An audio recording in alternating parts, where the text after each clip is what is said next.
The subtle difference between goals and intentions means a lot more than you think. I'm Brian Ford. Welcome to Self Improvement Daily. Ambitious high performers like you and me tend to be really goal oriented.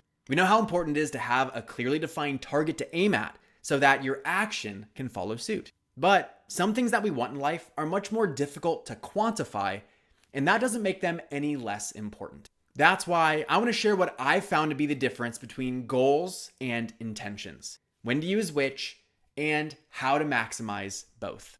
First, a good goal is meant to be as objective and measurable as possible.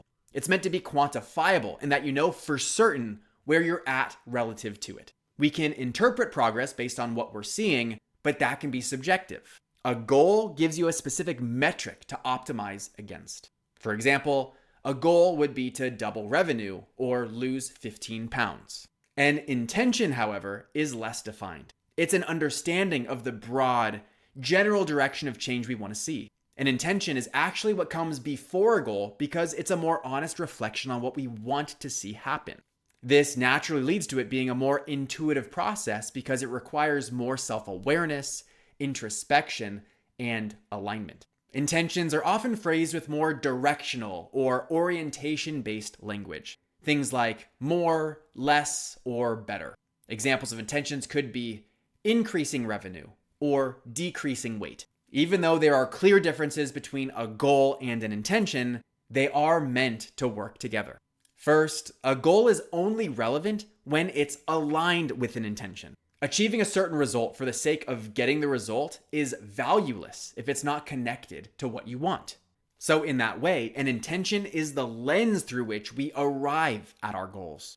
And second, it's likely that we want many different things, but our ability to make progress on anything is limited by how much we're focused on it. In other words, if we try to improve too much at the same time, we won't make much progress on any of it. We have many desires. Some of those desires get organized into directional intentions, which reminds us of what we value. But even from there, we need to be more discerning.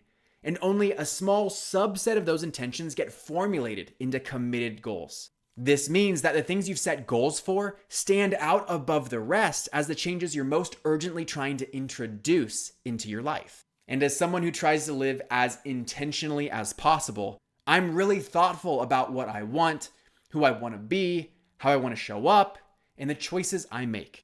All of this informs the goals I set for myself and how I organize my time. Converting intentions into measurable goals doesn't come naturally to everyone, but one of the first steps to make it easier is understanding the fundamental differences between intentions and goals and designing with both in mind. I'm Brian Ford, and you grew today.